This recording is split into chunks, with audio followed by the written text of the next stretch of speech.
Una periodista humilla a una persona por su apariencia que se encontraba en las instalaciones de un canal de televisión, sin saber que era el dueño de la televisora.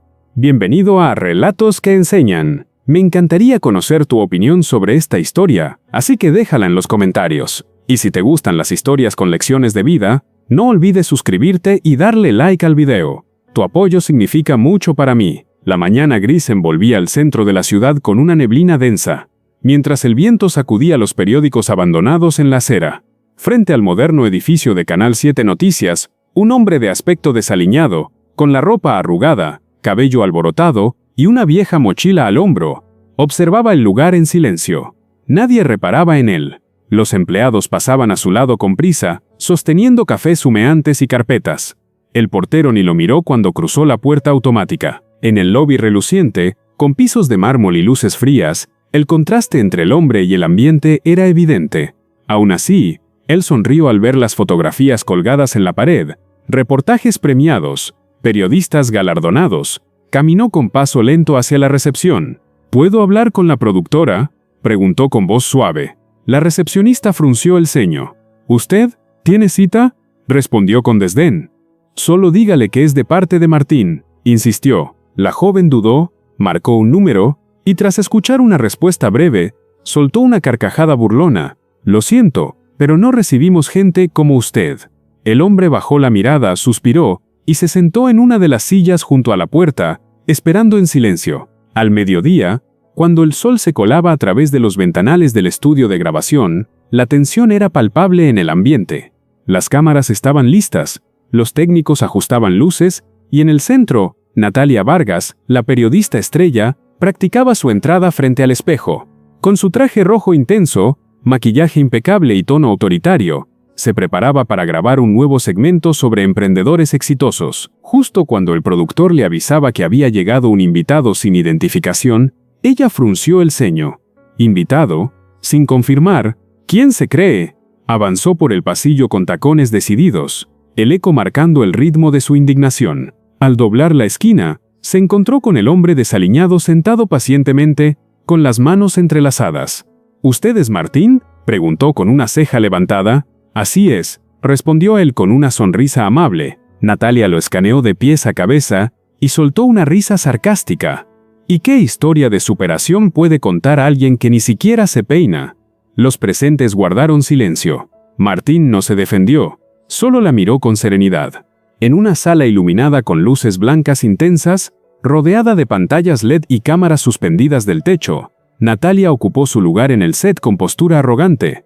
Martín fue ubicado frente a ella, en una silla sencilla, con un fondo azul detrás. «Estamos al aire en 3, 2», anunció el asistente. La grabación comenzó. «Hoy tenemos con nosotros a alguien que afirma tener una historia inspiradora», dijo Natalia, cruzando las piernas con superioridad. Martín sonrió. «Más que inspiradora, es real». Ella lo interrumpió. «Antes de que hable, ¿por qué no nos cuenta por qué vino así vestido?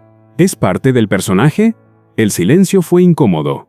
Martín mantuvo la calma. «Vine como soy. Pensé que eso bastaría». Natalia rió con desdén. «En televisión no basta. Aquí importa la imagen». «¿No le enseñaron eso en la calle?». Martín respiró profundo y contestó tranquilo.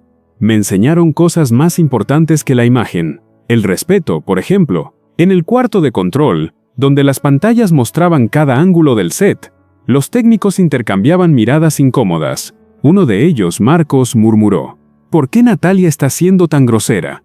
La directora de cámaras frunció el ceño. «No lo sé, pero esto va a causar problemas». Natalia, en el set, continuaba con sus preguntas incisivas. «Dígame, ¿alguna vez ha trabajado en medios serios?». Martín asintió. «Mucho más de lo que imagina». Ella rió nuevamente. «Como limpiador, tal vez». El ambiente se heló. Martín se inclinó levemente hacia el micrófono. «¿Qué pasaría si le dijera que este canal lo fundé yo?». Natalia parpadeó, sin entender. «¿Cómo dice?». Martín sacó de su mochila un sobre, lo abrió con calma, y extrajo una carpeta con sellos legales. «Este es el registro de propiedad del canal, actualizado hace 2 meses. Yo soy el dueño». Un silencio absoluto se apoderó del set. Natalia palideció. En la oficina del director, decorada con paredes de madera oscura y diplomas colgados por doquier, El ambiente era tenso. Natalia estaba de pie, con los brazos cruzados, mientras Martín se servía un café en una taza blanca. «¿Esto es una broma?», insistía ella. «¿Cómo es posible que no me informaran?». Martín se giró con serenidad. «No es una broma. Solo vine a observar el trato que se les da a los invitados anónimos». La productora, visiblemente incómoda, balbuceó. «Nosotros no sabíamos». Martín la interrumpió. «Precisamente, eso es lo preocupante». Natalia bajó la mirada por primera vez. «Usted debería haber anunciado quién era», murmuró. «¿Y qué habrías hecho? ¿Sonreírme? ¿Halagarme?». El silencio respondió por ella. Martín suspiró. «Una cámara no da autoridad. El trato humano sí». Esa tarde, las redes sociales ardían. Un asistente había filtrado parte de la grabación, y ahora millones de personas compartían el video. Periodista humilla a su jefe sin saberlo. En cafeterías, oficinas y celulares del metro, el video se reproducía una y otra vez. Natalia aparecía arrogante, cruel, mientras Martín respondía con calma y elegancia. Los comentarios no se hicieron esperar. ¡Qué vergüenza ajena! Ese hombre tiene clase y ella solo ego. En el canal, los empleados hablaban en susurros. Natalia entraba en la redacción y todos bajaban la mirada. Martín, en cambio, caminaba por los pasillos saludando a cada trabajador. Algunos no podían creer que ese hombre sencillo fuera el dueño. Otros simplemente sonreían, agradecidos por su humildad. En una sala de conferencias con ventanales amplios que dejaban entrar la luz anaranjada del atardecer, Martín reunió al equipo. En la mesa larga de madera clara, todos se sentaron en silencio. «Quiero hablarles del futuro del canal», dijo con tono tranquilo. «Un futuro donde nadie sea juzgado por su apariencia». Todos escuchaban atentos. «Quiero que el contenido refleje valores, no solo audiencias. Que nuestras cámaras muestren respeto, humanidad y verdad». Un editor levantó la mano. «¿Significa eso que cambiará la línea editorial?». Martín asintió, radicalmente. «Y quien no esté de acuerdo tiene libertad de irse». Nadie se movió. Natalia, sentada al fondo, evitaba su mirada. Martín la observó brevemente. «Todos merecen una segunda oportunidad, si están dispuestos a cambiar». Al anochecer, en una terraza con luces cálidas y vista a la ciudad, Martín se encontraba solo, observando el horizonte. Natalia apareció lentamente. «¿Puedo sentarme?», preguntó con voz baja. Martín asintió. Ella se acomodó junto a él, en silencio por unos segundos. «Nunca pensé que podría humillar a alguien con tanta soberbia», confesó. «No fue solo soberbia», respondió él con suavidad. «Fue prejuicio». Natalia asintió, con los ojos vidriosos. «Me enseñaron a competir, a destacar, no a escuchar». Martín le ofreció una taza de té. «Hoy fue una lección. Las más duras son las que más enseñan». Ella lo miró por fin. «¿Me permite quedarme? Quiero aprender a hacer las cosas bien». Martín sonrió. «Entonces empieza por pedir perdón. No a mí, a los que no tienen voz». Una semana después, el canal presentó un nuevo segmento titulado «Historias que no venden pero importan».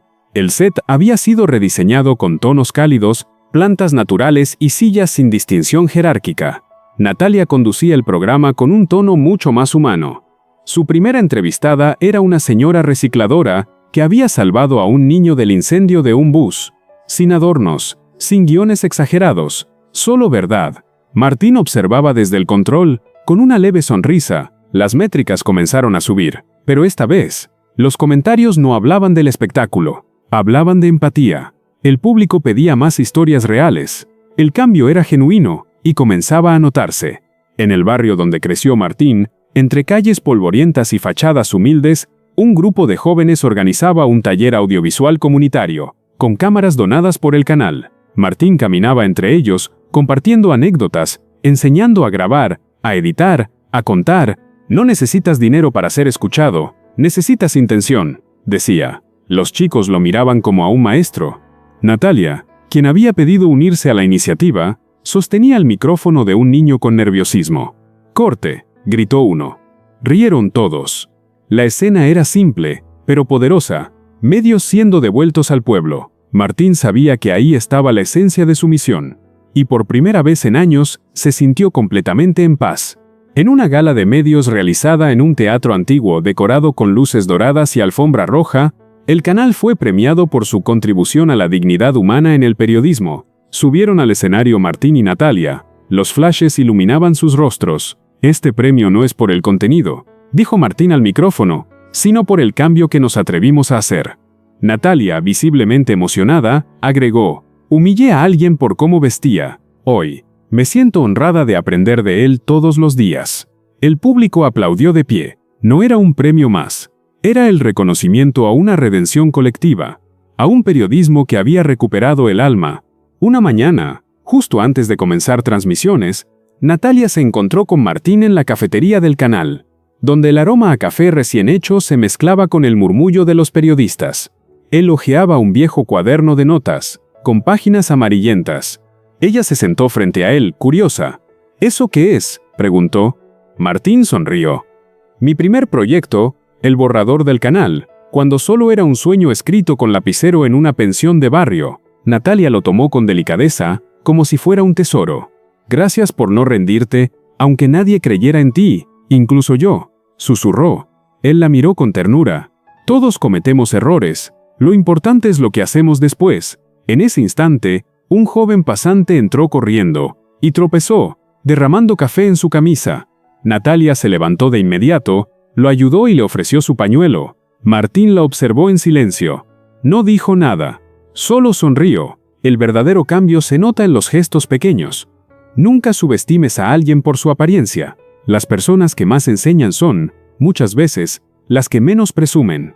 Martín demostró que la humildad no se grita, se ejerce, y que una sola lección bien dada puede transformar no solo a una persona, sino a todo un sistema.